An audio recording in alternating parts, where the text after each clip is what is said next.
آپ نے سنا ہوگا حضور نے سورہ رحمان کے بارے میں فرمایا ہے، سورۃ الرحمان عروس القرآن، یہ سورہ رحمان جو ہے یہ قرآن کی دلہن ہے۔ جیسے دلہن کو آپ خوشنما لباس پہناتے ہیں، آراستہ پیراستہ اس کو گہنے اور اس کو زیور پہناتے ہیں، تو جس طریقے سے سجاتے ہیں آپ دلہن کو، اللہ تعالیٰ نے ایک سورت قرآن مجید میں یہ ایسی رکھی ہے سورہ رحمان کی، اسے خوب سجایا ہے۔ اس میں الفاظ کا در و بست، اس کا اپنا ایک ڈیوائن میوزک ہے۔ وہ تو اللہ تعالیٰ قراء جو ہے، خاص طور پر مصر کے قراء، اللہ تعالیٰ ان پر رحمت نازل فرمائے، ان کی خطاؤں سے درگزر کرے۔ جس طرح قرآن کے انٹرنسک میوزک کو انہوں نے واضح کیا ہے، واقعہ یہ ہے کہ اگر یہ لوگ نہ ہوتے، شیخ عبد الباسط محمد عبد الصمد، شیخ محمود خلیل الحسنی، یہ لوگ کہ جنہوں نے قرآن کے اس غنا میوزک، یہ لفظ جو ہے آپ حیران نہ ہو کہ میں یہ کوئی شاید توہین کر رہا ہوں قرآن کی، حضور نے یہ لفظ استعمال کیا ہے، تغنو، اس قرآن کو اچھی سے اچھی خوشلحانی کے ساتھ پڑھو۔ من لم یتغن بالقرآن فلیس منا، جو قرآن کو بہتر سے بہتر انداز میں، اچھی سے اچھی آواز میں، خوشلحانی کے ساتھ پڑھنے کی کوشش نہیں کرتا، وہ ہم میں سے نہیں۔ بلکہ ایک مرتبہ حضور رات کے وقت آپ گشت پر تھے اپنے ساتھیوں کے حالات معلوم کرنے کے لیے۔ حضرت ابو موسیٰ اشعری رضی اللہ تعالیٰ عنہ ایک صحابی ہیں، ان کے گھر کے پاس سے گزر ہوا، وہ رات کو تہجد پڑھ رہے تھے، کھڑے ہوئے کیف کے عالم میں قرآن تلاوت کر رہے ہیں۔ حضور کو بہت پسند آئی ان کی قرات، کافی دیر تک وہاں کھڑے سنتے رہے۔ اب انہیں کیا پتا کون سن رہا ہے، بالکل اسی طرح سمجھ لیجئے ایک بات یاد آئی ہے، حضور فرماتے ہیں کہ جس طرح کان لگا کر اللہ قرآن کو سنتا ہے، کسی چیز کو نہیں سنتا۔ ہمیں نظر نہیں آتا نا، ہمیں معلوم نہیں، ہم قرآن پڑھ رہے ہیں تو سننے والا کون ہے؟ سب سے زیادہ کان لگا کر خود اللہ۔ یہاں اس لیے مجھے یاد آیا کہ ابو موسیٰ اشعری کو کیا پتا تھا کہ کون سن رہا ہے؟ وہ اپنی کیفیت میں نماز میں تہجد میں قرآن کی تلاوت کر رہے تھے، اور ظاہر بات ہے ان کے گھر ایکڑوں میں بنے ہوئے نہیں تھے، ایک ایک کمرہ، ایک ایک کوئی حجرہ، ایسے تو گھر تھے نا صحابہ کے، لہذا حضور پاس سے گزرے، آواز آئی، کافی دیر سنتے رہے۔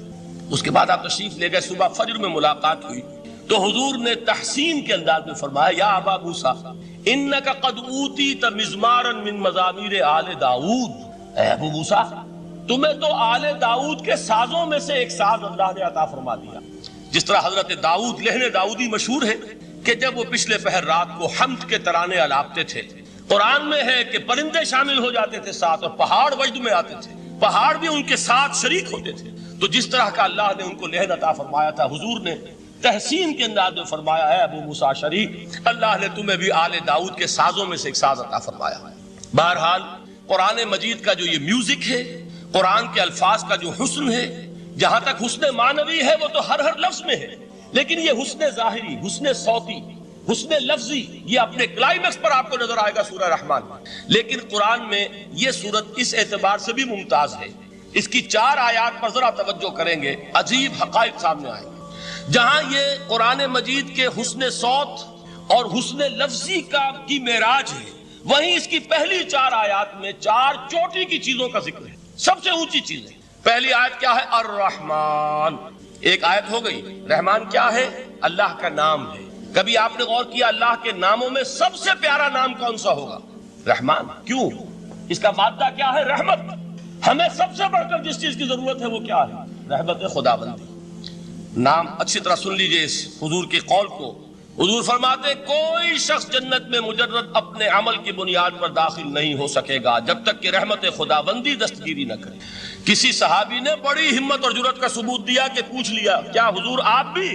جب آپ نے فرمایا کوئی شخص داخل نہیں ہو سکتا جنت میں محض اپنے عمل کی بنیاد پر جب تک کہ رحمت خداوندی جو ہے وہ دستگیری نہ فرمائے۔ پوچھا گیا کیا آپ بھی؟ آپ نے فرمایا ہاں میں بھی۔ آپ انداز کیجئے کہ اگر محمد الرسول اللہ بھی رحمت خداوندی کے ضرورت مند ہوں تو تاب دیگراں چے رسد، ہماری تو سب سے بڑی ضرورت رحمت خداوندی۔ اب یہ رحمت جو ہے قرآن مجید میں اللہ تعالیٰ کی یہ شان 2 الفاظ کے ذریعے سے آتی ہے، رحیم اور رحمان، اور کوئی مادہ نہیں ہے جس سے 2 نام بنتے ہوں اللہ کا، لیکن یہ مادہ ہے واحد رحمت کا کہ جس سے رحمان بھی ہے رحیم بھی ہے۔ رحیم صفت مشبہ ہے، رحمت دائم ہو جائے گی، مستقل ہوگی تو رحیم کہیں گے، اور رحمان اس میں رحمت کی ہے وہ شان ہے کہ جیسے ٹھاٹھے مارتا ہوا سمندر ہو، ہیجان کی کیفیت، طوفانی کیفیت، رحمت خداوندی کا طوفانی جوش، وہ ہے رحمان۔ آپ تو رہتے اس علاقے میں ہیں، آپ کو معلوم ہے عرب اگر بھوکا مرا جا رہا ہو تو کیا کہے گا؟ انا جوعان۔ پیاسا مرا جا رہا ہو انا عطشان۔ بہت غضبناک ہوگا غضبان، غضبان آصفہ قرآن میں آیا، بہت غضبناک۔ رحمان جس کی رحمت جو ہے جوش میں ہے، ٹھاٹھے مارتے ہوئے سمندر کے مالک۔ تو یہ اللہ تعالیٰ کے ناموں میں سب سے پیارا نام۔ اب آگے چلیے، الرحمن علم القرآن، رحمان نے قرآن سکھایا۔ رحمت خداوندی کا سب سے بڑا مظہر، رحمان کی رحمانیت کا سب سے بڑا مظہر قرآن ہے۔ ان میں جو منطقی ربط ہے اس کو سمجھتے جائیے۔ اچھا آپ یہ سوچئے، جو علم بھی انسان کو حاصل ہوا وہ کس نے دیا؟ اللہ نے۔ سائنس کا علم کس نے دیا؟ اللہ نے۔ علم آدم الاسماء کلہا، وہ علم الاسماء جو حضرت آدم کو دے دیا گیا تھا ازل میں، یہ اسی کا ظہور ہے، یہ اسی کی ایکسفولیشن ہے جو ہو رہی ہے اور ہوتی رہے گی ابھی۔ اور دوسرے علم ہے وہ کس نے دی؟ اللہ نے دی۔ لا یحیطون بشیء من علمہ الا بما شاء، مخلوق میں سے کوئی اللہ کے علم میں سے کسی شے کا احاطہ نہیں کر سکتا مگر وہ جتنا اللہ دینا چاہے۔ لیکن یہ کہ تمام علوم میں چوٹی کا علم قرآن، نوٹ کرتے جائیے، چوٹی کی چیزیں جمع کیجیے۔ اللہ کے ناموں میں چوٹی کا نام رحمان، اللہ نے جو کچھ انسان کو سکھایا اس میں چوٹی کا علم قرآن۔ خلق الانسان، انسان کو پیدا فرمایا۔ سوال یہ کہ حیوانات کو کس نے پیدا فرمایا؟ آسمان کس نے پیدا کی؟ زمین کس نے پیدا کی؟ میرا مالک اللہ، میرا رازق اللہ، میرا محافظ اللہ، میرا مددگار اللہ، میرا پشت پناہ اللہ، میرا دوست اللہ۔ یہ دوستی ہے اللہ کی جو لب لباب ہے، حاصل ہے ایمان کا، اسی کا نام ولایت ہے۔ اولیاء اللہ کے سروں پر سینگ نہیں ہوتے، جس کے دل میں ایمان راسخ ہو چکا ہو وہی اللہ کا ولی ہے، جسے اللہ پر یقین ہو چکا ہے وہی اللہ کا ولی ہے، جسے یقین ہے اللہ میرے ساتھ ہے، میرا مددگار، میرا پشت پناہ، میرا ساتھی، میرا دوست، میرا محبوب، میرا محب۔ اللہ اہل ایمان سے محبت کرتا ہے۔ واللہ یحب الصادقین، ان اللہ یحب الذین یقاتلون فی سبیلہ صفا کانہم بنیان مرصوص۔ اللہ محبت کرنے والا، اہل ایمان محبوب، اور اہل ایمان محبت کرنے والے اللہ محبوب۔ والذین آمنوا اشد حبا للہ۔ آپ تصور کیجئے جسے یہ رشتہ ایمان یا رشتہ ولایت حاصل ہو جائے، الا ان اولیاء اللہ لا خوف علیہم ولا هم یحزنون، آگاہ ہو جاؤ اللہ کے دوستوں کے لیے نہ کوئی خوف ہے نہ کوئی حزن ہے۔ اور میں بیان کر چکا تھا، خوف اور حزن کے خاتمے ہی کا نام امن ہے۔ زوال خوف، زوال حزن۔ یہ خوف اور حزن کیوں آتے ہیں بار بار؟ اللہ تخافوا ولا تحزنوا، دونوں آ گئے۔ الا ان اولیاء اللہ لا خوف علیہم ولا هم یحزنون، پھر وہی دو۔ وہ کیوں ہے؟ خوف ہوتا ہے کسی مستقبل کی بات کا، یہ نہ ہو جائے، وہ نہ ہو جائے، یہ نقصان نہ پہنچ جائے، یہ تکلیف نہ ہو، یہ غضب نہ آ جائے، خوف ہے مستقبل سے۔ حزن ہے یہ کیوں ہوا، یہ نہیں ہونا چاہیے تھا، یہ میرا فلاں چیز میرے ہاتھ سے جاتی رہی ہے، فلاں موقع نکل گیا، اب بیٹھے ہوئے ہیں اندر ہی اندر کڑ رہے ہیں، صدمہ ہے اور رنج ہے۔ اور جو اللہ پر ایمان رکھتا ہے وہ جانتا ہے ما اصاب من مصیبت فی الارض ولا فی انفسکم الا فی کتاب من قبل ان نبرأها ان ذلک علی اللہ یسیر لکی لا تعصوا علی ما فاتکم ولا تفرحوا بما آتاکم واللہ لا يحب كل مختال فخور۔ اس زمین میں یا تمہاری جانوں میں کوئی تکلیف، کوئی مصیبت نہیں آ سکتی سوائے اس کے کہ جو اللہ نے لکھ دی ہو، اس سے پہلے کہ وہ ظاہر ہو۔ جس کو یہ حقیقت معلوم ہو گئی اس کو یہ طرز عمل اختیار کرنا چاہیے، جو چیز چھن جائے، جاتی رہے، چھوٹ جائے، اس پر افسوس نہ کرو۔ کس نے چھینی؟ دوست نے۔ دوست کے فیصلے پر شکایت، دوستی کو بٹا لگا رہے ہو، سرے تسلیم خم ہے جو مزاج یار میں آئے۔ اگر دوستی ہے تو پھر تو تمہیں گردن جھکانی چاہیے کہ ہر چہ ساقی ماریخت عین الطاف، جو بھی میرا ساقی میرے پیالے میں ڈال دے اس کا کرم ہے، جو اس کی طرف سے آئے اس پر کوئی رنج نہیں، کوئی صدمہ نہیں، کوئی غم نہیں، کوئی شکایت نہیں، کوئی شکوہ نہیں، اور جو ہوگا وہ اس کے اذن کے بغیر نہیں ہوگا، اور اس کا اذن ہوگا تو یقیناً میرے لیے خیر ہی خیر ہے، چاہے وہ ناگوار شے ہو، بظاہر مجھے اچھی نہ لگ رہی ہو، میری شارٹ سائٹڈنس میں مجھے وہ نظر آ رہی ہے کہ میرے لیے بری ہے، لیکن قرآن نے کہا ہے عسیٰ ان تکرہوا شیئا وہو خیر لکم وعسیٰ ان تحبوا شیئا وہو شر لکم واللہ یعلم وانتم لا تعلمون۔ ہو سکتا ہے تم کسی چیز کو ناپسند کرو، دراحال ہے کہ اسی میں تمہارا خیر ہو، اور ہو سکتا ہے تم کسی چیز کو پسند کرو، دراحال ہے کہ اس میں تمہارا شر ہو۔ اللہ جانتا ہے، تم نہیں جانتے۔ جب مجھے یہ بات معلوم ہو گئی میں نے اپنا معاملہ اللہ کے حوالے کیا۔ سپردم بے تو مایہ خیش را تو دانی حساب کم و بیشرا، اے رب جو تو چاہتا ہے وہ ہو، تیرے علم میں جو شے میرے لیے خیر ہے وہ ہو جائے، میری کوئی پسند نہیں، میری کوئی چاہت نہیں، یہ ہے راضی برضائے رب۔ اکبر الہ آبادی نے اسے کہا ہے رضائے حق پہ راضی رہ، یہ حرف آرزو کیسا، خدا خالق، خدا مالک، خدا کا حکم تو کیسا۔ صبر کی ایک تقسیم ہے جو علماء نے، تین بنیادی قسم کے صبر۔ الصبر علی الطاعہ، اطاعت پر صبر کر، حکم ہے روزہ رکھو، روزہ رکھنا ہے، چاہے پیاس سے حلق میں کانٹے پڑ رہے ہو، مئی اور جون کا روزہ ہو، یہ جو ہے صبر علی الطاعہ ہے، اطاعت پر۔ اللہ آپ کہیں گے ہوئے سوات کا اذان صبح کا وقت ہے اور آپ کو وضو کرنی ہے، پانی موجود ہے لیکن یخ ہے، ہاتھ لگانے سے بھی انسان خوف کھاتا ہے، اتنا یخ ہے، لیکن جب پانی ہے تو وضو تو کرنا ہوگا، صبر کرنا پڑے گا۔ یہ صبر علی الطاعہ کی ایک مثال ہے کہ اطاعت جو ہے اس کے لیے صبر کرنا، جھیلنا، اس کی سختی کو برداشت کرنا، اس میں جو تکلیف ہو، اللہ یہ کہ انسان بیمار ہو اور اندیشہ ہو کہ اتنے ٹھنڈے پانی کے استعمال کرنے سے جان جانے کا اندیشہ ہو، وہ بات دوسری ہو، لیکن ایک آدمی صحت مند ہے، کوئی ایسا عذر نہیں ہے، کوئی بیماری نہیں، تو اسے بہرحال وضو کرنا پڑے گا، اس لیے کہ وضو جو تیمم کی شرط ہے کہ پانی موجود نہ ہو، وہ شرط یہاں پوری نہیں ہے، پانی تو اویلیبل۔ تو صبر علی الطاعہ، اطاعت پر صبر، تمام احکام جو ہے شریعت کا ان پر عمل کرنا۔ اب صبح کا وقت ہے، ابھی آپ کو بڑی بسا اوقات ہوتا ہے، آپ کا بھی تجربہ ہوگا، کوئی مریض ساری رات کراہتا رہا ہو، فجر کے قریب آ کر کچھ ہو جاتا ہے، سو جاتا ہے، یہ بڑی ٹھنڈی جو ہے وہ نیند ہو صبح کی۔ اسی لیے اقبال کو جواب شکوہ میں جو اللہ تعالیٰ نے فرمایا تھا، کس قدر تم پہ گراں صبح کی بیداری، ہم سے کب پیار ہے، ہاں نیند تم صبح کا اٹھنا تو تم پر بہت بھاری۔ یہ صبر علی الطاعہ، صبر علی الطاعہ ہوگا کہ کچھ بھی ہے، بہرحال فجر ہو گیا ہے، اٹھنا ہے، لازماً اٹھنا۔ یہ ٹھنڈی ٹھنڈی جو ہوا چلی، ایک سخت گرمی کا موسم ہو، حبس میں رات گزری ہو، صبح کے وقت کوئی نسیم سحری تھوڑی سی چلے گی اور ایسی لوریاں دے گی، ایسی تھپکیاں دے گی کہ آدمی جو ہے وہ چاہے گا کہ بس میں اب آرام کروں، اٹھنا ہے، نماز کا نماز فرض ہے۔ تو الصبر علی الطاعہ۔ دوسرا صبر ہے الصبر عن المعصیہ، معصیت سے رک جانا صبر۔ کوئی لذت ہے کام و دہن کی لیکن ہے ممنوع، غلط ہے، حرام شے ہے، لہذا رکنا، یہ ہے صبر عن المعصیہ، وہ ہے صبر علی الاطاعہ، اور یہاں آئے گا عن الصبر عن المعصیہ، معصیت سے اپنے آپ کو روکنا، بچانا، ٹیمپٹیشنز کتنی بھی ہوں، کتنا بھی جو ہے اس کے لیے آپ کے نفس کی طرف سے تقاضا ہو رہا ہو، کتنا ہی اندر سے وہ جذبہ ابھر رہا ہو، روکنا، تھامنا، بند لگا دینا آگے۔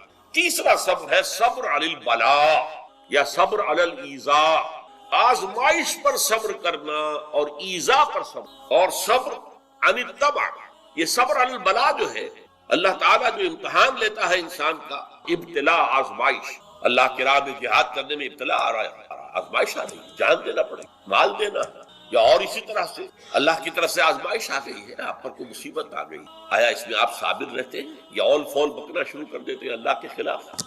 جی ہمارے ساتھ تو اللہ نے کوئی خیر کیا ہی نہیں، سب بھول گئے جو بھی اللہ تعالیٰ نے پہلے احسان کیا، کیونکہ ایک آزمائش آ گئی۔ تو صبر علی البلاء، اب اس کے دو حصے ہیں جو میں نے بیان کیے، ایک ہے صبر علی الایذاء، آپ اسلام کی دعوت دے رہے ہیں، کوئی آپ کو ایذا پہنچاتا ہے، سخت ایذا، یہ ایذا وربل بھی ہو سکتی ہے، یہ ایذا فزیکل بھی ہو۔ وربل ایذا، پاگل ہو گئے، تمہارا دماغ خراب ہو گیا، تمہاری عقل الٹی ہو گئی، اوندھی ہو گئی، تم کسی برے، کوئی بری جو روح ہے اس کے زیر اثر آ گئے، کوئی جن تمہارے اوپر قابض آ گیا، شیطان۔ یہ کیا ہو رہا ہے؟ وربل ایذا، زبان سے، اور ایک یہ کہ مارا جائے، پیٹا جائے، جیل میں رکھ دیا جائے، بھوکا رکھا جائے، اور ایک اسی کا مرحلہ آتا ہے ذرا بعد میں، جب وہ غلط معاشرہ اچھی طرح ٹھوک بجا کر دیکھ لیتا ہے کہ یہ ایذا سے تو یہ باز نہیں آئے، اپنی جمے ہوئے ہیں، ٹکے ہوئے ہیں، ڈٹے ہوئے ہیں، تو پھر کوئی لالچ نہیں ہے، دیکھو ہم تمہیں اپنا بادشاہ بنا لیں گے، تم یہ بات چھوڑو، دیکھو ہم تمہیں قریش کی جس عورت کی طرف اشارہ کر دو جس کا حسن تمہیں اچھا لگے، ہم اس سے شادی کر دیں، تمہیں جتنا مال و دولت چاہیے تمہارے قدموں میں ڈال دیں گے، تمہارے بتوں کو برا لگے، یہ نہ کہو یہ بات۔ اب یہ تباہ ٹیمپٹیشن کے مقابلے میں رکنا، ایذا کے مقابلے میں رکنے سے زیادہ مشکل، جس کی ایک بہت بڑی مثال جو ہے امام احمد ابن حنبل کی میں ہے کہ جب مسئلہ خلق قرآن پر جب انہیں جیل میں ڈالا گیا، مارے ماری گئی، الفاظ یہ آتے ہیں تاریخ میں کہ انہیں وہ مار ماری گئی کہ اگر ہاتھی کو بھی وہ مار ماری جاتی تو چنگھاڑ، لیکن ان کے آنکھوں میں کبھی آنسو برداشت۔ پھر زمانہ بدل گیا، اب خلیفہ کوئی اور ہو گئے اور ان کا اپنا موقف وہی تھا جو امام احمد ابن حنبل کا ہے، تو اب دارالخلافہ سے ایوان خلافت سے ایک ایلچی آیا ہے اشرفیوں کی تھیلیاں لے کر کے یہ خلیفہ نے آپ کو. اس پر حضرت امام احمد بن حنبل رو پڑے، اے اللہ میں اس آزمائش کا اہل نہیں، یہ آزمائش سختر ہے اس مار سے کہ مجھے جیل کے اندر اس سے رکنا بہت مشکل. تو میں نے یہ صبر کی قسمیں آپ کو گنوا دی. صبر علی الطاعہ، صبر عن المعصیہ. نمبر 3 صبر علی البلاء علی الابتلاء، اس کی 2 قسمیں. صبر علی الایذاء، اس کی 2 قسمیں، زبانی کلامی وربل یا فزیکل جسمانی طور پر. اور پھر صبر عن الطمع، ٹیمپٹیشن کے مقابلے میں آپ کو یہ صبر. اللہ انہا تذکرہ، یہ لفظ بہت اہم ہے. تذکرہ، ذکرہ، تذکیر، فذکر بالقرآن، کیا معنی ہے اس کے؟ یاد دہانی. صحیح طریق ترجمہ ہے یاد دہانی. السلام علیکم ناظرین، ڈاکٹر اسرار احمد کی مزید بیان سننے کے لیے ہمارے یوٹیوب چینل کو سبسکرائب کریں، لائک کریں، بیل آئیکن پریس کریں. شکریہ. ایک ہے کسی کو کچھ سکھانا، نئی بات سکھانا، ایک ہے یاد دہانی. اسے ایک چیز معلوم تھی کوئی بھول گیا، یاد کرانا. جیسے آپ کے کسی دوست نے آپ کو بہت قیمتی قلم دیا تھا، آپ نے اسے بہت سنبھال کر اپنے ٹرنک میں رکھ دیا. اب سال ہا سال ہو گئے، نہ دوست سے ملاقات نہ وہ یاد. اچانک آپ نے کسی روز ٹرنک کھولا اور وہ قلم آ گیا، تو آپ کو دوست یاد آ جائے گا کہ نہیں؟ اسی لیے قرآن آفاق و انفس کے لیے آیات کہتا ہے. ہم اپنی آیات دکھائیں گے تمہیں، نشانی جس کو دیکھ کر تم ہمیں پہچانو. اور تذکرہ کا مطلب کیا ہے؟ پوٹینشلی ایمان ہر انسان کے دل میں موجود ہے. یہ جو روح جو ہمارے قلب کی مسکن نکین ہے، اس میں اللہ کی معرفت بھی ہے، اللہ کی محبت بھی. البتہ ظہول کے پردے پڑ گئے ہیں، بھول اور نسیان طاری ہو گیا ہے. ہم دنیا ہی کے اندر گم ہو کر رہ گئے ہیں. ہماری ساری دلچسپیاں دنیا سے ہیں، لہٰذا ہماری توجہ ہی نہیں ہے. ورنہ ہر انسان کے دل میں یہ جو یہاں ہندوستان میں کہتے ہیں آتما اور پرماتما، آتما اور پرماتما کا تو تعلق بہت گہرا ہے. ابتدا میں بنا دی گئی تھی ارواح. جب ہم سب کے سب تمام انسان آدم سے لے کر اور تا قیامت جو انسان آئے گا دنیا میں، ان سب کی ارواح پیدا کر دی اور پوچھا گیا الستو بربکم قالوا بلا. یاد ہے؟ لہذا یہ تذکرہ ہے، یہ یاد دہانی تمہارے اندر موجود ہے. اللہ کی معرفت بھی موجود ہے، اللہ کی محبت بھی. لیکن کلا بل ران علی قلوبہم ما کانوا یعملون، ان کے دلوں پر زنگ آ گیا ہے. اب ان کے اعمال کی شیشہ جو ہے وہ زنگ آلود ہو گیا. حضور نے فرمایا ان هذه القلوب لتسطو كما يسطو الحديد اذا اصابه الماء. ان دلوں پر بھی زنگ آ جاتا ہے جیسے کہ لوہے کے اوپر پانی پڑتا رہے تو اس کو زنگ آ جاتا ہے. پوچھا گیا فما جلاؤها یا رسول اللہ، اے اللہ کے رسول ہماری تلواروں کو زنگ لگتا ہے، ہم پالش کرتے ہیں، سیکل کرتے ہیں، وہ پھر چلو کرتے ہیں. تو دل پر اگر زنگ آ جائے تو اس کا علاج کیا ہے؟ 2 چیزیں فرمائی، کثرت و ذکر الموت و تلاوت القرآن. 2 کام کرو کثرت سے. موت کو یاد رکھو، یہاں رہنا نہیں ہے، جانا ہے. یہ ہمارا گھر نہیں ہے، یہ ہماری منزل نہیں ہے. ہمارا اصل گھر جو حضور نے فرمایا انما الدنیا خلقت لکم وانتم خلقتم للآخرہ، یہ دنیا تمہارے لیے بنائی گئی، تم آخرت کے لیے بنائے گئے. اسی لیے حضور نے فرمایا کن فی الدنیا کانک غریب وعابر السبیل، دنیا میں ایسے رہو جیسے راہ چلتے مسافر ہو یا اجنبی ہو. اپنے بارے میں فرمایا مالی والی دنیا، مجھے تمہاری دنیا سے کیا سروکار. انما مثلی کراکب استظل تحت شجرۃ ثم راح فترکھا، میری مثال اس مسافر کسی ہے جو ذرا سستانے کے لیے کسی درخت کے سائے میں بیٹھتا ہے تھوڑی دیر. وہ اس کا گھر تو نہیں ہے، اس کی منزل نہیں ہے، پھر وہ اس کو چھوڑتا ہے، اپنا راستہ لیتا ہے. یہ اگر ہمارا تصور قائم ہو جائے، کلا انہا تذکرہ. اب اس کے بعد جو الفاظ آئے فی صحف مکرمۃ مرفوعۃ مطہرۃ بایدی سفرۃ کرام بررہ. یہ جو قرآن ہے، جو تذکرہ ہے، یہ بڑے ہی انتہائی پاکیزہ صحیفوں میں ہے. فی صحف مکرمۃ، بڑے باعزت، مرفوعۃ مطہرۃ، مرفوع بلند اور انتہائی پاک. بایدی سفرۃ، یہ کن کے ہاتھوں میں ہے؟ لکھنے والے وہ فرشتے. بایدی سفرۃ کرام بررہ، جو نہایت باعزت ہے، بہت وفادار ہے اللہ کا. یعنی اصل قرآن کہاں ہے؟ لوح محفوظ میں ہے. اصل قرآن کہاں ہے؟ ابھی اگلی اب جو پڑھیں گے ہم، کتاب مکنون، چھپی ہوئی کتاب کے اندر ہے. اصل قرآن کہاں ہے؟ وَإِنَّهَا لَفِي أُمِّ الْكِتَابِ لَدَيْنَا لَعَلِيٌّ عَظِيمٌ. یہ تو اس ام الکتاب میں جو ہمارے پاس ہے، بہت بلند ہے اور بہت عظمت والا ہے. جو لوگ اللہ پر ایمان لائیں، کہیں کہ ہمارا رب اللہ ہے، پھر اس پر جم جائیں، ان پر فرشتوں کا نزول ہوتا ہے. نہ کوئی غم کرو نہ خوف، خوشیاں مناؤ جنت کی جس کا تم سے وعدہ کیا گیا تھا. اللہ کی ربوبیت پر اطمینان جب انسان کو ہو جاتا، میرا رب اللہ ہے، ربی اللہ، انسان کے لیے نہ کوئی کھٹکا، نہ کوئی خطرہ، نہ کوئی خوف، نہ کوئی حضور. جو کچھ ہو رہا ہے کس کے اذن سے ہو رہا ہے؟ اللہ کے اذن سے. اللہ کے اذن کے بغیر پتہ تک نہیں ہلتا. یہ کوئی اندھا بہرا مادہ نہیں ہے جس سے مجھے کوئی خوف ہو. اندھا بھینسا چلا رہا ہوں. موت سے پہلے آدمی غم سے نجات پائے کیوں؟ ظاہر بات ہے جب تک زندگی ہے تو غم ہے، تو موت سے پہلے نجات نہیں مل سکتی. اگرچہ اس کے بعد کا اگلا مرحلہ جو ہے، جو حقیقت کو جاننے والے ہیں وہ تو جانتے ہیں کہ اس کے بعد تو غم کا اور بڑا کڑا مرحلہ آنے والا ہے. اب تو گھبرا کے یہ کہتے ہیں کہ مر جائیں گے، مر کے بھی چین نہ پایا تو کدھر جائیں. اگر اللہ ہمیں معاف فرمائے، اپنی رحمت اور مغفرت سے ہمیں ڈھانپ لے، جیسے کہ حضور نے فرمایا اللہ یتغمدنی ربی برحمت. حضور نے فرمایا کہ کوئی انسان بھی محض اپنے اعمال کی بنیاد پر جنت میں نہیں داخل ہو سکے گا جب تک کہ رحمت خداوندی دستگیری نہ کرے. کسی صحابی نے بڑی ہمت کی، بڑے جرأت کا معاملہ کیا، پوچھ لیا کیا حضور آپ بھی؟ ظاہر بات ہے آپ بھی انسان ہیں، آپ بھی بشر ہیں. قرآن مجید میں کہلوایا گیا ہے اور انما انا بشر مثلکم. تو اگر آپ کہتے ہیں کوئی انسان جنت میں داخل نہیں ہو سکے گا محض اپنے اعمال کی بنیاد پر جب تک کہ رحمت خداوندی دستگیری نہ کرے، تو کیا آپ بھی اس قاعدہ کلیہ میں شامل ہیں؟ آپ نے فرمایا ہاں میں بھی. الا یتغمدنی ربی برحمت، جب تک کہ میرا رب مجھے اپنی رحمت سے ڈھانپ نہیں لے گا میں بھی میں داخل. تو اس اعتبار سے اللہ تعالیٰ وہاں ہمیں بچا لے. لیکن جو وہاں نہیں بچایا گیا، اب ظاہر بات ہے کہ اس کے لیے جو مصیبت ہے وہ تو پھر دائمی ہے، ابدی ہے، دکھ ہی دکھ. میں اس کی طرف زیادہ جانا نہیں چاہتا. اس وقت اصل میں میرا موضوع جو ہے وہ اس دنیا میں دکھوں کا علاج. اب اس اعتبار سے غور کیجئے، دکھ دو قسم قرآن مجید پر جتنا میں نے غور کیا. دکھ ایک تو وہ ہے کہ جو ناگہانی طور پر آ جاتے، اس میں ہماری کسی غلطی کو دخل نہیں ہے. وہ کوئی آفت سماوی ہے، کوئی زلزلہ آ گیا ہے.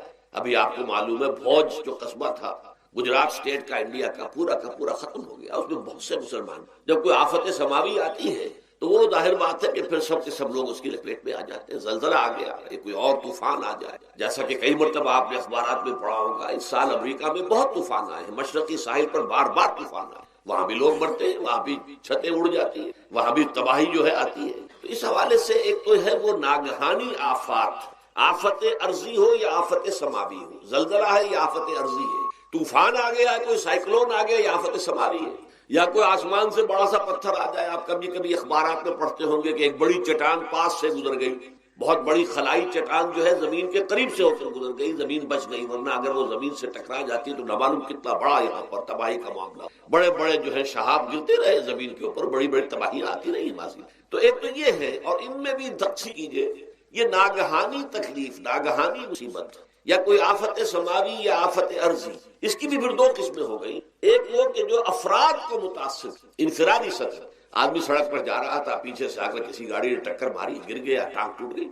اب ظاہر بات ہے کہ اس میں اس کا کوئی قصور نہیں ہے، یہ اللہ تعالیٰ کی طرف سے بات آ گئی ہے. یا یہ کہ کوئی اگر اجتماعی سطح پر آیا، جیسا کہ زلزلہ ہے، یا جیسا کہ کوئی سائیکلون ہے، کوئی بڑا طوفان ہے، بہت بڑے فلڈز آ گئے. اس وقت بھی موزمبیق میں بہت بڑا فلڈ آیا ہوا ہے، ساؤتھ افریقہ میں، اور افریقہ میں پچھلے سال بھی بہت بڑا فلڈ آیا تھا، بڑی تباہی آ رہا. تو یہ آفت سماوی، یہ ظاہر بات ہے کہ اجتماعی سطح پر آتی ہے، بڑی مقدار میں، تعداد میں لوگ متاثر، لاکھوں لوگ بے گھر ہو جاتے ہیں، ہزاروں آدمی مارے جاتے ہیں. پہلی شکل جو ہے دکھ کی، جیسا کہ میں نے عرض کیا، وہ ناگہانی دکھ، کوئی آفت ارضی، کوئی آفت سماوی، خواہ وہ انفرادی ہو خواہ اجتماعی. اس کے ضمن میں کیا علاج ہے؟ ظاہر بات ہے کہ اس کا علاج یہ تو نہیں ہو سکتا کہ آپ اس کو ختم کریں. انگریزی کا ایک محاورہ ہے، what cannot be cured must be endured. جو چیز جو ہے جس کا علاج نہیں ہو سکتا وہ تو برداشت کرنی پڑے گی.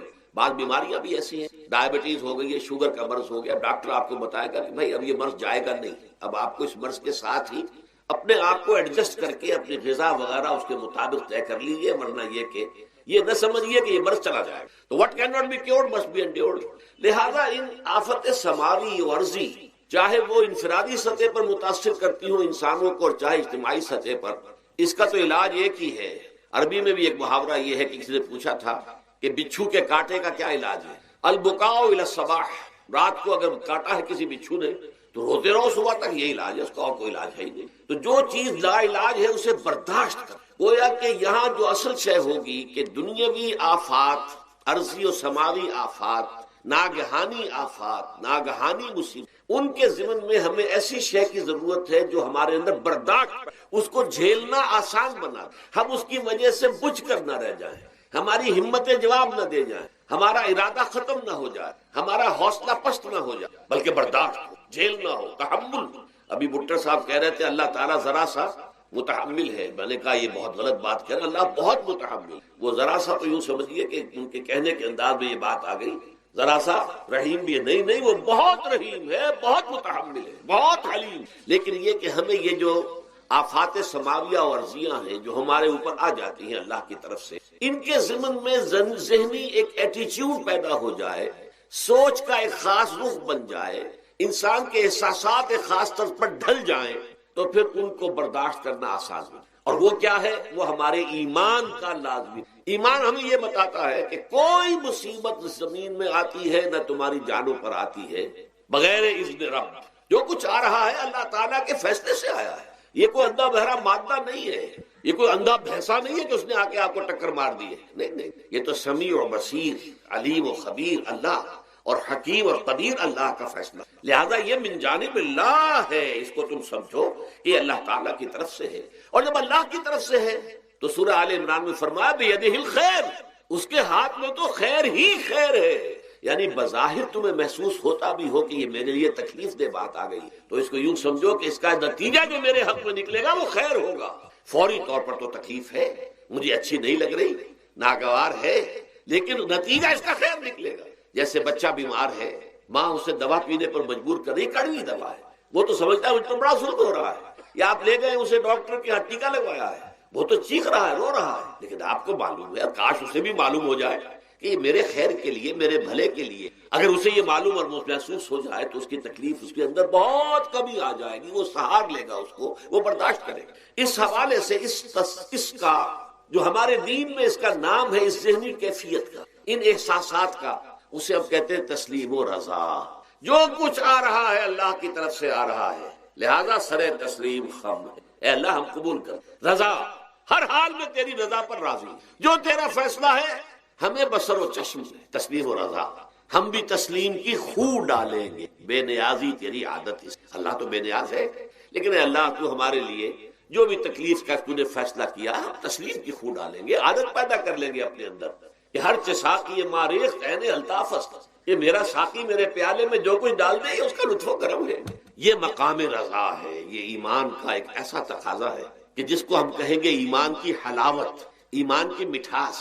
اگر آپ کا منہ کڑوا ہو جائے تو آپ چینی کھاتے ہیں تاکہ منہ کا ذائقہ ٹھیک ہو جائے۔ اگر تکالیف کی وجہ سے، دکھ کی وجہ سے آپ کے احساسات کے اندر کوئی خرابی پیدا ہو رہی ہے، یہ جو مقام رضا ہے، یہ اس کے لیے قند ہے، یہ اس کے لیے چینی ہے، یہ اس کے لیے شہد ہے، یہ اس کی تلخی کو ضائع کر دینے والی چیز کہ اللہ تیری رضا پر راضی، راضی برضائے رب۔ اب اس کے ضمن میں سمجھیے، یہ تو اصولی بات میں نے آپ کو بتا دی، اس کی تین کیفیات ہو سکتی ہے، کیوں اللہ کی طرف سے یہ چیزیں آتی ہیں۔ سب سے پہلی شے ہے، اب وہ جو آیات میں نے سنائی تھی وہ سن لیجیے پہلے ترجمہ۔ سورہ تغابن میں فرمایا ما صاب من مصیبت الا باذن اللہ، دیکھو کوئی مصیبت تم پر نہیں آ سکتی، نہیں آتی مگر اللہ کے اذن۔ ومن یؤمن باللہ، اور جو شخص اللہ پر ایمان رکھتا ہو، یہد قلبہ، اللہ اس کے دل کو ہدایت دے دے، اس کے دل کو سکون عطا کر، وہ راضی برضائے رب ہو، اس میں شکوہ نہیں رہتا، اس میں شکایت نہیں، اس میں تلخی نہیں ہوتی، کیوں ہو گیا، کیسے ہو گیا، کیوں ہو گیا، نہیں ہونا چاہیے۔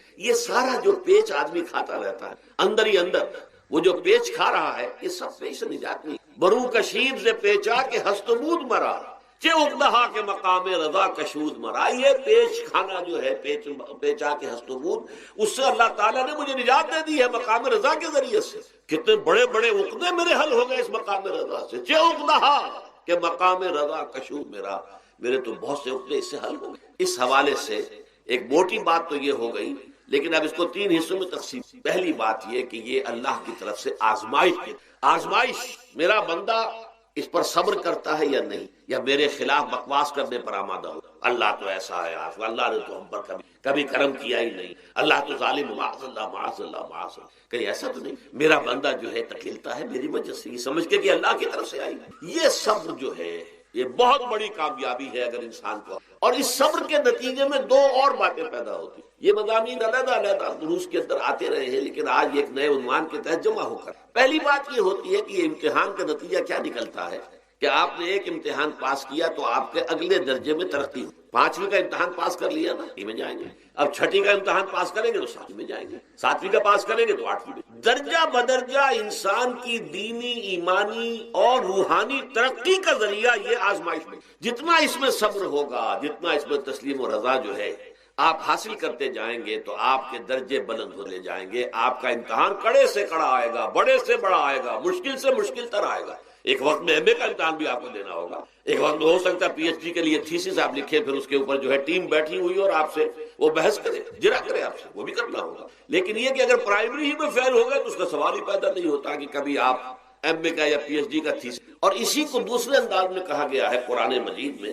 بولے یبلی المومنین منہ بلاء حسن. اصل میں ابلا کہتے ہیں، بلا یبلو جو ہے عربی زبان میں آتا ہے آزمانا. خلق الموت والحیات لیبلوکم ایکم احسن. یہی معنی ابتلا کے میں، ابتلا یبتلی آزمانا. ابلا یبلی جو آتا ہے باب افعال سے، اس میں آتا ہے کسی کو کسی تکلیف میں ڈال کر اس کو نکھارنا، کہ اس کا جوہر نکھر جائے، اس کے اندر جو خیر ہے وہ اور چمک جائے، لوگوں کو بھی معلوم ہو جائے کہ یہ شخص اس مقام کا اہل ہے، اس کے اندر یہ صلاحیت ہے، اس میں یہ قوت موجود. تو یہ گویا کہ اہل ایمان کی صلاحیتوں کو نکھارنے کے لیے اور ان کے درجات کی ترقی کے لیے بھی اللہ تعالیٰ دنیا کے اندر یہ مصیبتیں اور امتحانات جو ہیں آزمائش کے حوالے سے افراد پر بھی، اجتماعی طور پر بھی. اور ایک اس کا اور بھی ہے، اہل ایمان پر اس طرح کے ابتلاء و آزمائش کی ایک نوعیت اور بھی ہے، اور وہ یہ ہے کہ جو بھی آپ سے غیر ارادی طور پر یا یہ کہ آپ نے کوئی گناہ ارادی طور پر بھی کر لیا، اللہ تعالیٰ اس کی سزا اسی دنیا میں دے کر آخرت کی سزا سے محفوظ کر دیتا. گویا کہ اس سے بڑا خیر کیا ہوگا؟ یہاں کی سزا کیا ہے؟ جھیل لی آپ نے، بخار آ گیا، ٹانگ ٹوٹ گئی، چلیے 3 مہینے آپ بستر پر پڑے رہے نا، اور کیا ہوا؟ کچھ نہیں. لیکن یہ کہ آخرت کی سزا ملتی، بہت حسین. لہذا کفارہ بناتا ہے اللہ تعالیٰ. ان جو بھی گناہ ہو گئے، غلطیاں ہو گئے، ان کا کفارہ اللہ تعالیٰ بندہ مومن کے لیے. حضور کی ایک حدیث ہے، اس کا متن مجھے اس وقت یاد نہیں ہے، کہ مومن کا معاملہ عجیب ہے. اسے کوئی تکلیف پہنچتی ہے، صبر کرتا ہے، وہ اس کے گناہوں کا کفارہ بن جاتا ہے. اور اگر کوئی خوبی ملتی ہے تو اللہ تعالیٰ کا شکر ادا کرتا ہے، اس کے درجات بلند ہو جاتے ہیں. تو یہ معاملہ جو ہے اللہ تعالیٰ کی طرف سے بندہ مومن کے حق میں خیر، کہ در حقیقت اس کے ان گناہوں کی پاداش کہ جو اس نے یہاں کر لیے ہیں، یہی دنیا میں دے کر دھو دیا جائے، پاک کر دیا جائے. جیسے آپ کو معلوم ہے دھوبی جو ہے کپڑے کو بھٹی میں چڑھاتا ہے، گرم پانی میں ڈالتا ہے کہ نہیں ڈالتا، تاکہ اس کا میل نکلے. اس کے آگے پٹکتا بھی ہے ذرا اس کو، تاکہ وہ میل اچھی طرح چھٹ جائے اس سے. اسی طرح اگر دنیا میں ہمارے میل چھٹ جائیں، دنیا میں اگر ہمارے گناہ دھل جائیں، تو یہ بڑے نفع کا سودا ہے، بڑے نفع کا سودا ہے، بڑے نفع کا سودا ہے. اس اعتبار سے آپ غور کیجئے کہ اگر یہ حقائق ہمارے سامنے رہے تو کیا کوئی تکلیف دنیا کی ہمیں بھاری محسوس ہوگی؟ ہمیں تو بتایا یہ گیا ہے کہ عسیٰ ان تکرہوا شیئا وہو خیر. ذرا اس آیت پر اب نگاہ کو مرتکز کیجئے، انسان کا خسارہ کیا ہے. دیکھیے سب سے پہلے میں آپ کی توجہ دلاؤں گا، ذرا آنکھیں کھول کر قلب حساس کے ساتھ نوع انسانی کا مشاہدہ کیجئے. کیسے کیسے دکھ، کتنی تکلیفیں، کتنی محنت، کتنی مشقت ہے جو ہر انسان کا مقدر. قرآن مجید میں ایک مکمل سورت ہے، سورت البلد. اس میں اللہ تعالیٰ نے متعدد قسمیں کھا کر ایک بات کہی، لا اقسم بہذا البلد وانت حل بہذا البلد ووالد وما ولد لقد خلقنا الانسان فی کبد.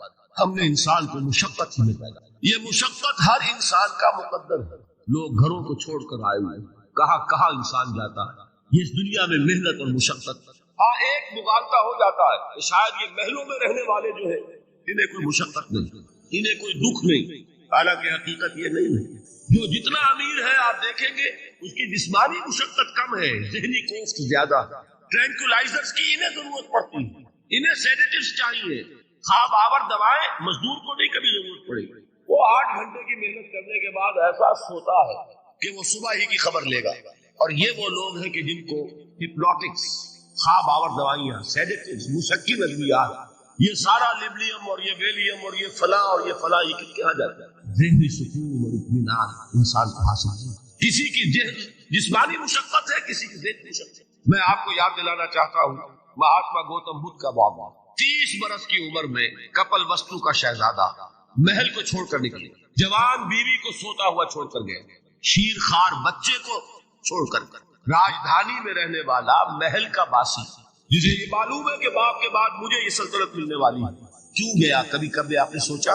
اس نے انسان کے غم اور دکھ کا مشاہدہ، اس نے دیکھا کوئی اندھا ہے ٹھوکر کھا کر گر رہا، کوئی والدین کھڑے ہوئے رو رہے ہیں اور ان کی نگاہوں کے سامنے ان کا نہایت محبوب بچہ دم تو اور وہ کچھ نہیں کر سکتا۔ اس نے سوچا یہ صدمہ کیوں نہیں سکتا، یہ دکھ اس کا مقدر کیوں ہے؟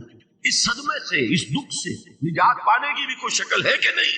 انسانوں کے ایک عظیم اکثریت شاہ ولی اللہ دہلوی رحمۃ اللہ علیہ کے الفاظ ہیں کہ وہ لدو اونٹ اور کولو کا بیل بن کر زندگی جو 8 گھنٹے تک اینٹیں ڈھو رہا اس شخص کا تصور کیجیے، وہ واقعی انسان ہے یا حیوان بن گیا ہے؟ اور 8 گھنٹے کی اس محنت کے بعد بھی ہو سکتا ہے کہ 2 وقت کی روٹی اسے پوری نہ ملے، اور یہ تو ہو سکتا ہے نہیں ہوتا ہے کہ اگر بچہ بیمار پڑ گیا ہے تو شاید کوئی برتن بیچے بغیر اس کی دوا کا سامان نہ، ایسا شخص کتنے بوجھ میں تلا دبا، کتنی مشقت کے اندر پسا، لدو اور کولو کا بیل انسانوں کی عظیم اکثریت کی سطح پر زندگی گزرتی، لیکن آپ کو معلوم ہے کہ کولو کے بیل کے لیے مشقت ہی مشقت ہے، اس کے احساسات یہ نہیں ہے، کیونکہ ان سے انسان کو جو صدمہ پہنچتا ہے، ایک بیل کو اس سے کوئی غرض نہیں کہ اس کا کوئی بچہ بھی تھا کہ نہیں تھا اور اس کو کوئی بخار ہوا ہے یا کیا ہوا ہے، اس صدمے سے وہ بیل بچا ہوا، گھوڑے کو کوئی پتا نہیں کہ میرا بھی کوئی اولاد میری ہے یا نہیں ہے، مجھے اس کا کوئی صدمہ ہے یا دکھ ہے، کوئی پتا نہیں۔ لیکن انسان کا معاملہ یہ ہے کہ والدین کو جو جو دکھ دیکھنے پڑتے ہیں اپنے بچوں کے بھی اولاد کے، رات کی نیند حرام ہے اس لیے کہ بچہ بخار میں تپ رہا ہے یا درد سے تڑپ رہا ہے، لہذا نہ ماں سو سکتی ہے نہ باپ سو سکتی ہے۔ میں نے ایک موقع پر دیکھا لاہور میں کیروسین آئل، اس زمانے میں ابھی سوئی گیس نہیں آئی تھی اور اکثر و بیشتر جو ہے یہ مٹی کا تیل جو ہے ایندھن کے طور پر استعمال ہوتا تھا، اس کی شارٹیج ہو گئی تو کئی فرلانگ لمبی قطاریں لگتی تھی ان دکانوں کے باہر، ڈپوں کے باہر، اور ایسے ایسے منظر بھی کہ ایک خاتون برقع کو، ایک گود میں بچے کو لیے ہوئے، ایک کی انگلی پکڑے ہوئے، بوتل ہاتھ میں لیے ہوئے تیل کے لیے، اور کئی گھنٹے کھڑی ہوئی۔ یہ مشقت انسان جھیلتا ہے۔ غالب نے اس کا نقشہ کھینچا ہے کہ رنج سے خوگر ہوا انسان کو مٹ جاتا ہے، مشکلیں اتنی بڑی مجھ پر کہ آسان ہو، ہم بھول جاتے ہیں، ورنہ واقعہ یہ کہ قلب حساس ہو اگر اور قید حیات و بند غم اصل میں دونوں ایک ہیں، موت سے پہلے آدمی غم سے نجات پائے۔ اچھا یہ تو ہوا لقد خلقنا الانسان فی کبد۔ حیوانات کا معاملہ ایک اور اعتبار سے آسان ہے، ان سے کوئی محاسبہ بھی ہے کیا؟ کوئی جواب دہی بھی ہے؟ کوئی ان کو اللہ کے حضور میں کھڑے ہو کر اپنے اعمال کا حساب بھی دینا؟ انسان کی یہ ٹریجڈی ہے، یہ المیہ ہے انسان، اس کو بھی قرآن مجید کی ایک سورت میں قسمیں کھا اذا السماء انشقت، اس کے بعد کیا فرمایا؟ یا ایھا الانسان انک کادح الی ربک کدحا فملاقی، اے انسان تیرا المیہ، تیری ٹریجڈی اس سے کہیں بڑھ کر ہے، تجھے صدمے پر صدمے جھیلتے ہوئے، مشقت پر مشقت برداشت کرتے ہوئے ایک روز اپنے رب کے حضور میں بھی کھڑا ہو، جواب دہی بھی کر۔ اس دن کے حساب سے، اس دن کے احساس سے جو بڑے بڑے ہماری امت کے عظیم جو گلے سرسبد ہیں، ان کا یہ حال آپ نے پڑھا ہوگا۔ حضرت ابوبکر صدیق رضی اللہ تعالی عنہ وہ ایک عجیب کیف کے عالم میں فرمایا کرتے تھے، کاش میں درختوں پر چہچہاتی ہوئی چڑیا ہوتا جس سے حساب کتاب نہیں، کاش کہ میں گھاس کا تنکا ہوتا جو آج ہے اور کل آگ میں جلا دیا جائے، ختم ہو، اس سے محاسبہ کوئی نہیں۔ وہ جس کے احساس سے کہ حضرت عمر جو ہے اپنے انتقال کے وقت سخت بے چین، ان کے بیٹے حضرت عبداللہ ابن عمر رضی اللہ تعالیٰ عنہما ان کا سر جو ہے وہ اپنے زانوں پر رکھ لیا تو کہا نیچے ڈال دیا، ایک عجیب بے کلی اور بے چین۔ انہوں نے کہا ابا جان آپ کیوں پریشان ہیں؟ آپ تو عشرہ مبشرہ میں سے، آپ کو تو اللہ تعالیٰ نے جنت کی بشارت حضور کے ذریعے سے اس دنیا میں دی۔ حضرت عمر فرماتے کہ خدا کی قسم اگر قیامت کے دن عمر برابر سرابر پر چھوٹ گیا تو بہت بڑی کامیابی۔ یہ احساس حضرت علی کا حال کیا ہوتا ہے؟ ابھی جو آپ نے حافظ صاحب سے سنا یہ حضرت علی کا معاملہ کہ ایک تیر پیوست ہو گیا تھا، کسی طرح نکل نہیں رہا تھا۔ حضرت علی نے فرمایا کہ اچھا چھوڑو مجھے، میں نماز کی نیت پڑھتا ہوں۔ نماز کی نیت پڑھتے تھے تو لرزتے تھے، کہا کس کے سامنے کھڑا ہوں اور کس کے سامنے مجھے ایک دن جواب دہی کے لیے کھڑا ہونا ہوگا۔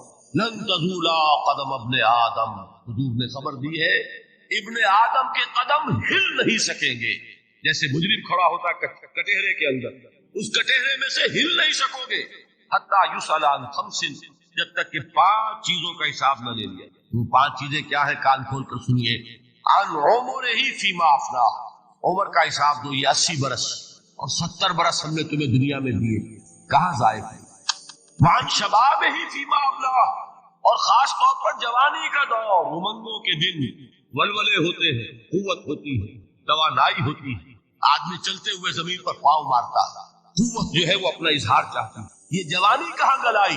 حساب ایک ایک لمحے کا حساب۔ مَالِهِ مِنْ أَيْنَ اكْتَسَبَهُ وَفِيمَا أَنْفَقَهُ، ایک ایک پائی کا حساب دو، مال کا کہاں سے کمایا تھا، حلال سے کہ حرام سے، اور کہاں خرچ کیا تھا، گلچھروں میں، عیاشیوں میں، یا نیکی کے کاموں میں، ادائے حقوق میں، اللہ کے دین کے لیے۔ 4 سوال ہو گئے، 2 زندگی کے بارے میں، ایک زندگی پوری بحیثیت مجموعی کہاں کس کام میں لگا، اور خاص طور پر شباب کا دور کہاں لگا۔ 2 سوال مال کے بارے میں، کمایا کہاں سے، حلال سے کہ حرام سے، جائز سے کہ ناجائز سے، خرچ کہاں کیا، اور آخری سوال وَعَمَّا عَمِلَ فِيمَا عَلِمَ، جو علم حاصل کیا تھا اس میں عمل کتنا کیا۔ علم کے انبار لگاتے چلے گئے اور عمل کے آغاز کی بھی نوبت میں آئی۔ یہ علم جو ہے یہ اس روز سب سے بڑا وبال بن جائے گا، اتنا علم اور عمل کچھ نہیں، بجائے کہ کریڈٹ کا ذریعہ بنے یہ ان کا ڈیبٹ کا کھاتا بنے۔ یہ جواب دہی کا احساس ہے کہ جس کی وجہ سے انسان کی ٹریجڈی جو ہے وہ دوہری ہے۔ کوئی حیوان اتنے بوجھ تلے نہیں، مشقت کی، محنت کی، اس زندگی میں ختم ہوئے، اس کے بعد کوئی محاسبہ نہیں۔ اس کو بھی غالب نے خوب کہا کہ اب تو گھبرا کے یہ کہتے ہیں کہ مر جائیں گے، اور مر کے بھی چین نہ پایا تو کدھر۔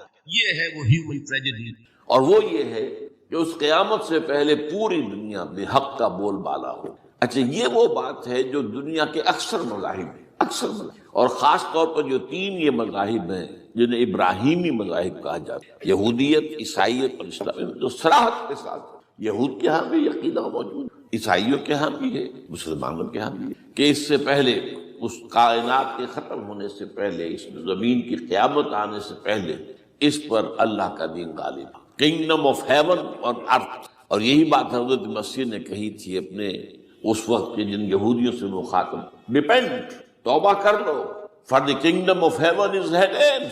اب جو وہ ہے آسمانی بادشاہت آیا چاہتی، وہ آسمانی بادشاہت تھی حضور کا ظہور صلی اللہ علیہ وسلم، جس سے کہ وہ آسمانی بادشاہت قائم ہوئی اور پھر پھیلی کتنے بڑے علاقے میں، لیکن بہرحال پوری دنیا میں نہیں پھیل سکے۔ اس کے اسباب کیا تھے وہ اس وقت میرا موجود نہیں ہے، لیکن پھیلنا ہے اس کو۔ اس سے قبل کیا ہونا ہے، یہ جو تیسری بات میں نے کہی ہے، اس پر آپ کو یقین ہونا چاہیے، اس لیے کہ احادیث صحیح آتی ہے۔ قرآن مجید کا صغرا کبرا دلالت کرتا ہے اس پر کہ حضور کو بھیجا گیا غلبہ دین کے لیے، اور بھیجا گیا پوری نوع انسانی کے لیے۔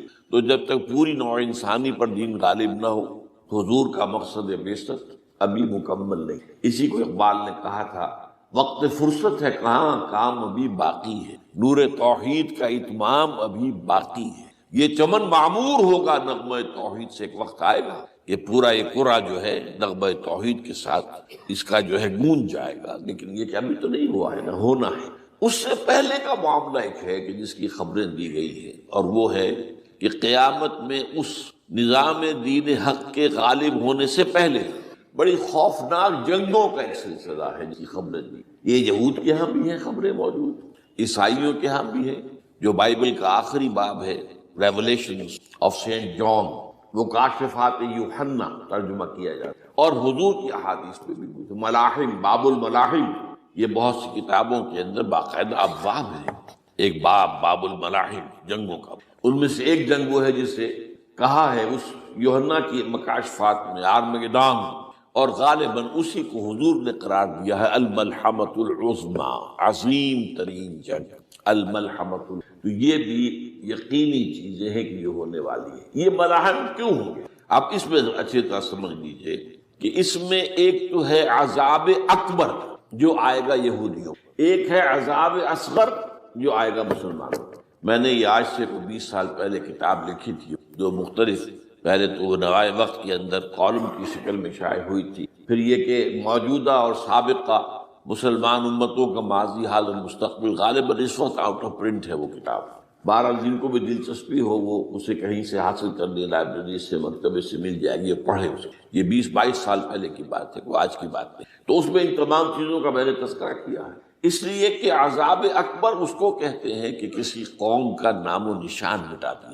یہ عذاب اکبر آتا تھا صرف ان قوموں پر جن کے طرف رسول بھیجے گئے اور قوموں نے بحثیت مجموعی رسولوں کا انکار کیا، ان پر وہ عذاب آیا۔ اس سے عذاب استیصال بھی کہتے ہیں۔ فَقُطِعَ دَابِرُ الْقَوْمِ الَّذِينَ ظَلَمُوا، ان کی جڑ کاٹ، ایک جڑ کاٹنا ہوتا ہے، درخت کو کاٹنا ہوتا ہے، درخت تو کٹے گا تو پھر دوبارہ جڑ میں سے شاید وہ نکل آئے، لیکن نہیں، جڑ سے لا یرا الا مساکنہم۔ یہ عذاب جو ہے اب کسی قوم پر نہیں آ سکتا، اس لیے کہ اب کوئی رسول تو آئے گا ہی نہیں، لیکن ایک قوم پر یہ تاریخ کے قرضے کی حیثیت سے موجود، اور وہ قوم یہود ہے۔ ان کی طرف رسول بھیجے گئے حضرت عیسیٰ ابن مریم، رسولا الی بنی اسرائیل، اور انہوں نے یہ بات تو بہت دور کی تھی کہ مانتے انہیں اور ان پر ایمان لاتے، الٹا جو کچھ کیا ہے آپ کو معلوم ہے، انہیں ولد الزنا قرار دیا، جادوگر قرار دیا، واجب القتل قرار دیا، اور اپنے بس پڑتے سولی پر چڑھوا کر دب گئے۔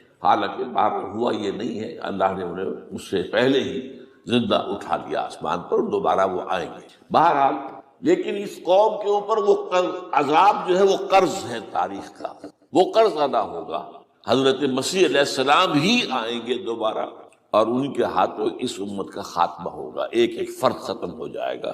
یہ جب میں نے یہ باتیں کہی تھی تو امریکہ میں یہودیوں نے بڑا شور مچایا، میرے خلاف جو ہے ان کی ایک مہم نکلی یہودیوں کی طرف سے کہ اس کی کتابیں وغیرہ، اس کے ویب سائٹ بند کرو، یہ جو ہے اینٹی سیمیٹک ہے، یہ کہتا ہے سب یہودی قتل ہو جائیں گے۔ یہاں پر بھی جو میرے ساتھ ایک ڈائیلاگ کرنے کے لیے جو 12 پروفیسر آئے تھے امریکہ وغیرہ سے، ان میں سے جو یہودی تھا تو اس نے بہت ناراضگی کا اظہار کیا، آپ کہتے ہیں سارے یہودی ختم کر دیے جائیں گے، یہ بات ظاہر بات ہے پیلیٹیبل نہیں ہے۔ لیکن پھر ہمارے ساتھی جو وہاں پر تھے امریکہ میں پریشان ہوئے کہ آپ کے خلاف یہاں پر اب یہ مہم شروع ہو، تو انہوں نے بتایا کہ جو زائنسٹ ہے، جوش زائنسٹ، اور اس کے ساتھ ہے کرسچن زائنسٹ۔ کرسچن زائنسٹ کا رسالہ نکلتا ہے ٹرمپٹ، جو فلاڈلفیا ٹرمپٹ، اس کے مدیر نے خود لکھا ہے کہ 80% یہودی قتل ہو جائیں گے۔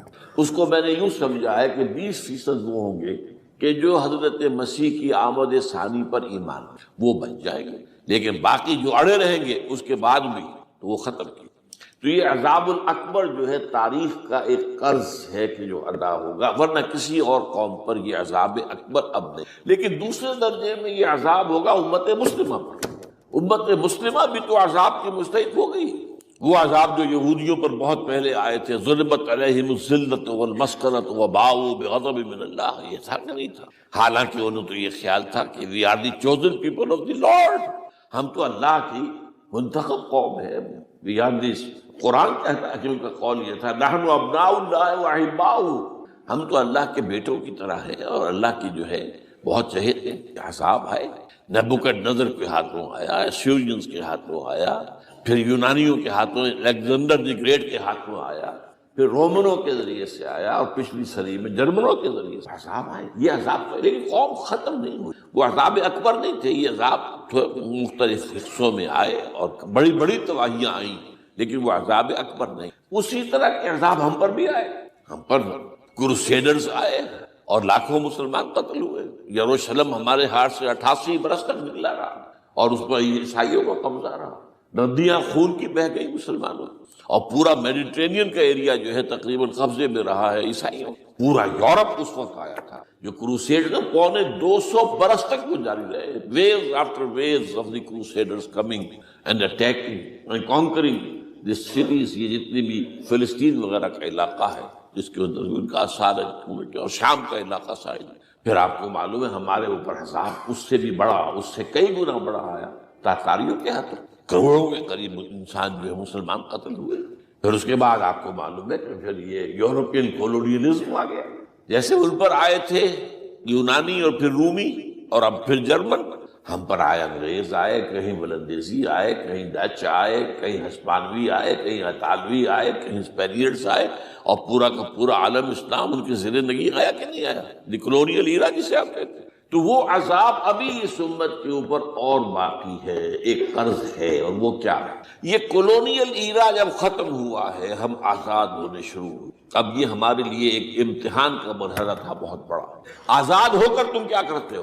پہلے تو ہم کہہ سکتے ہیں کیا کریں، ہمارے اوپر تو ہم تو مجبور ہیں، ہمیں غلام بنا لیا انگریزوں نے آ کر، ہمیں فرانسیسیوں نے غلام بنا لیا، ہمیں اطالویوں نے غلام بنا لیا، ان کی طاقت کے آگے ہم بے بس ہیں، لاچار ہیں، ٹھیک ہے۔ لیکن اب آزادی دے کر فَيَنْظُرَ كَيْفَ تَعْمَلُونَ، اب تمہیں آزادیاں دے کر پھر اللہ دیکھے گا تم کرتے کیا کیا ہم نے۔ جو مسلمان قوم ملک آزاد ہوا اس نے یا تو اپنا قبلہ بنایا واشنگٹن کو یا بنایا ماسکو کو، کسی نے قرآن کو اپنا امام نہیں۔ دعائیں مانگتے ہیں وَاجْعَلْهُ لَنَا إِمَامًا وَنُورًا وَهُدًى، سب لیکن اس کو امام بنانا، اپنا امام بنانا، اس کے پیچھے چلنا، اس کے احکام کو نافذ کرنا، اس کی شریعت کی تنفیذ کرنا، یہ اس کی تہذیب، اس کا تمدن دیا ہوا، اس کا معاشی نظام دیا ہوا، اس کو قائم کرنا، زیرو۔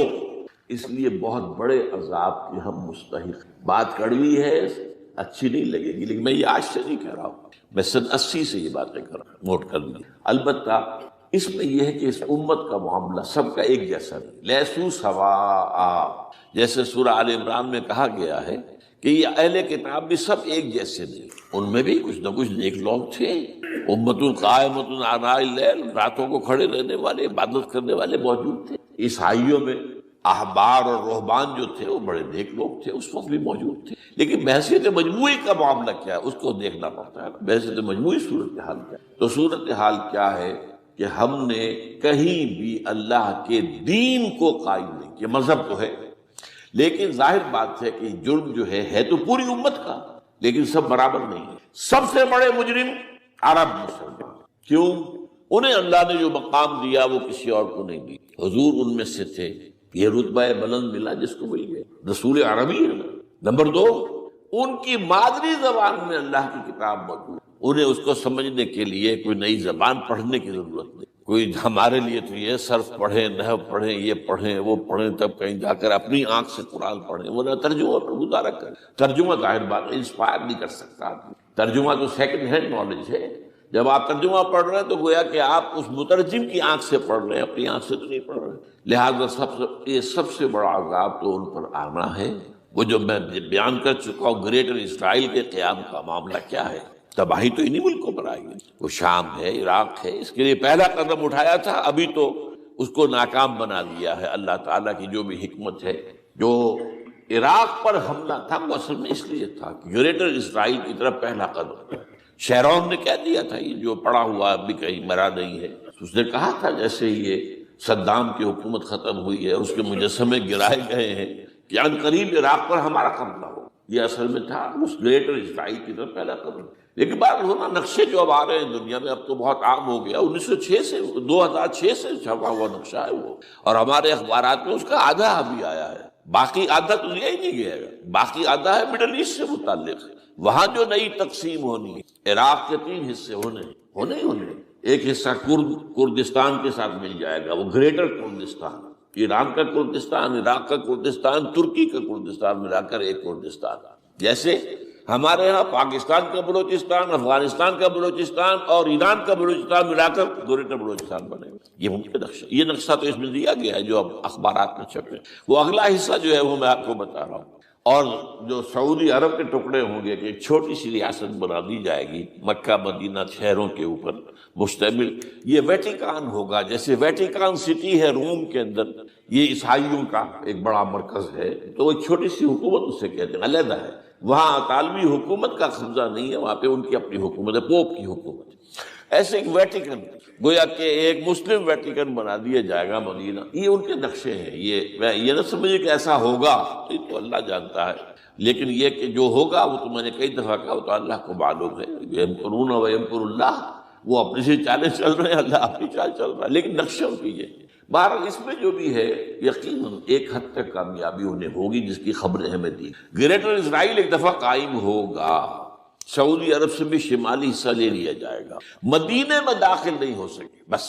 اچھا، مکے کو وہ کلیم نہیں کرتے، مکے سے انہیں کوئی سروکار نہیں، لیکن یہ کہ مدینے کو وہ کہتے ہیں یہ ہمارا ہے، ہمیں یہاں سے نکالا گیا، اور وہاں لیکن حدیث میں ہے کہ مدینے میں داخل نہیں ہو سکے گا دجال اور اس کی جو فوج ہے، لیکن باقی شام، عراق، فلسطین، لبنان اور ترکی کا جنوبی حصہ اور مصر میں جو ہے یہ سینائی پیننسلا کے ساتھ ساتھ سارا، وہ اس پر تو رو رہے ہیں ابھی تک یہودی کہ کیوں واپس کر دیا سینائی پیننسلا، 1967 وار میں ہم نے جیتا تھا اسے، بعد میں وہ اسحاق ریبن اور یاسر عرفات کے درمیان دوستی کروائی تھی کلنٹن نے، جس کے نتیجے میں وہ واپس آیا، لیکن یہ کہ وہ واپس لے گئے، اور اس کے علاوہ جو فرٹائل علاقہ ہے نائل کے ڈیلٹا کا وہ بھی ان کی شامل ہے۔ اس ظاہر بات ہے جب یہ ہوگا تو بڑی تباہی آئے گی، اس میں تو کوئی شک نہیں۔ تو سب سے بڑی تباہی مسلمانان عرب پہ آئے گی، اور کیوں ہوگی؟ مستحق ہیں، انہوں نے اس کے باوجود کہ قرآن ان کی اپنی زبان میں ہے،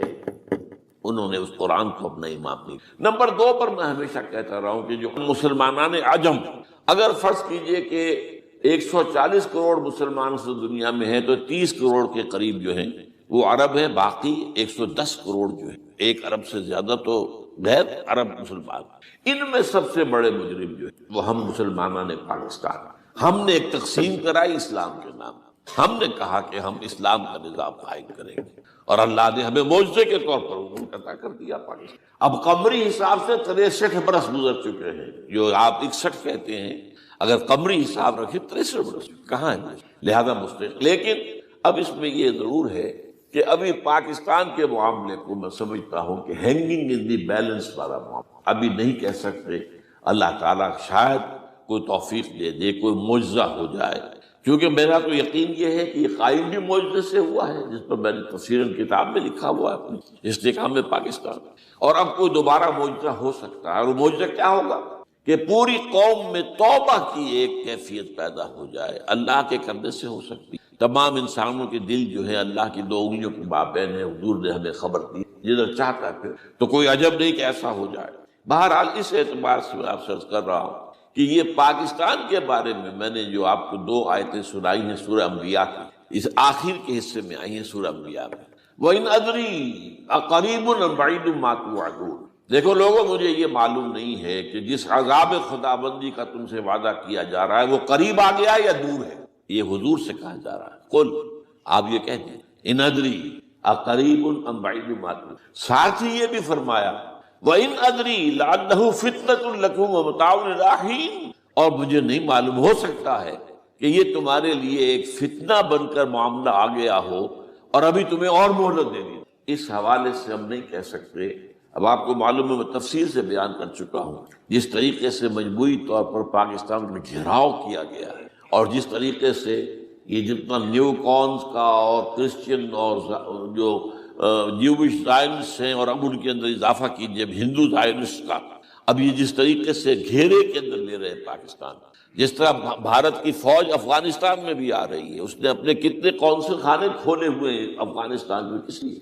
جو کچھ وہ ہو رہا ہے بلوچستان کے اندر، جو کچھ ہمارا پورا صوبہ سرحد ہے، اور اس سے آگے بڑھ کر جو کچھ کراچی میں ہو رہا ہے، یہ سارے معاملات جو ہیں وہ دیکھ لی تو گویا کہ باہر سے ہمارا گھیراؤ مکمل ہو چکا ہے۔ اور اس میں یہ ہے کہ تازہ جو بمبئی کے اندر جو ہوئے ہیں معاملات وہ نوٹ کی، کس طریقے سے اب اسے کہا جا رہا ہے کہ کچھ مسلمانوں نے کیا ہے، حالانکہ اس کے اندر سب سے بڑا ثبوت یہ ہے کہ ایک ہندو ہیمنت، جس نے کہ وہاں ساری تحقیقات کی کہ سمجھوتا ایکسپریس کو جو اڑایا تھا کس نے اڑایا تھا، اس کی انہوں نے کہا جب کی ہے تحقیقات، اب یہ اس کو گیو دم دی کریڈٹ۔ ہندو قوم کے اندر کم سے کم یہ بھی ایک بات موجود ہے، جہاں وہ بدماشیاں ہیں وہاں یہ بھی ہے، یہ خیر بھی ہے، جہاں برائیاں ہیں ان کے اندر وہ خوبیاں بھی ہیں۔ ان کا ایک کمیشن ہے صاف ایک ہندو کو، اور ہندو بھی سرونگ کرنل کہا یہ ہے ماسٹر مائنڈ، اس نے کروایا، اور وہ گرفتار ہوا، serving kernel of Bharat army. تو اب ظاہر بات ہے کہ اس کو مارا گیا ہے بمبئی میں، اس کو مسلمان کاہے کو مارے گے؟ مسلمانوں کا تو وہ کہ محسن تھا، وہ مسلمان کس وجہ سے اسے مارے گے؟ اسے مارنے والے کون ہیں؟ وہی ہندو زائنسٹ کہہ لیجیے ان کو، یا ہندو تشدد پسند کہہ لیجیے، جو پاکستان کو ختم کرنے پر تلے بیٹھے۔ یہ ان کا در حقیقت کام ہے کہ اس شخص نے اتنی بڑی حرکت کی کہ ہمیں جو ہے ہماری سازش کو بے نقاب کر دی۔ تو اصل میں لیکن یہ سب کچھ جو ہو رہا ہے وقتی طور پر تو بہت ذرا طوفان اور جوش آیا تھا، معلوم ہوتا تھا کہ شاید 9/11 والا معاملہ جو تھا نیو یارک کا، اس کے نتیجے میں جو ایک دم امریکہ جو ہے نکلا ہے غصے کے اندر، اور پوری قوم اس کی کھڑی ہو گئی اور پوری دنیا جمع ہو گئی افغانستان پر حملے کے لیے۔ شاید ایسا معاملہ ہو جائے، لیکن نہیں، اللہ کا شکر یہ معاملہ جو ہے ان ادری لعلہ فتنۃ لکم ومتاع الی حین۔ ابھی کل کی جو تازہ ترین رپورٹ ہے وہ یہ ہے کہ اوباما کو بریفنگ دی گئی ہے کہ پاکستان کے جو نیوکلیئر بامز ہیں وہ ولنریبل ہیں، اور ان کے اندر اندیشہ ہے کہ وہ جو ہے شدت پسندوں کے ہاتھ میں نہ پڑ جائے۔ اس کو کوئی نہ کوئی بہانہ انہوں نے بنانا، یہ جو میں آپ سے عرض کر چکا ہوں۔ کچھ ہمارے لوگوں کو یہ امیدیں ہو گئی تھی براک اوباما کے آنے سے، یہ میں نے پھر اس کے بعد ایک مضمون میں پڑھا ہے، آپ کے لیے بھی نئی بات ہوگی۔ براک کا لفظ جو ہے اس میں یہ بھی اسلامی ہے، یہ برکت سے ہے، اس لیے کہ اس کا باپ جو ہے وہ سواحلی علاقے کا سواحلی زبان جو ہے، کینیا کا ساحلی علاقہ جو ہے وہ سواحلی زبان جو ہے اس میں عربی کی بڑی آمیزش، کیونکہ وہ تو بہت قریب ہے نا، عرب سے کتنا فاصلہ ہے، وہ درمیان میں وہ ریڈ سی ہے، بڑا چھوٹا سا سمندر، تو سواحلی زبان میں عربی اثرات ہے۔ تو یہ برکت والی بات، جیسے ہم کہتے ہیں کسی کا نام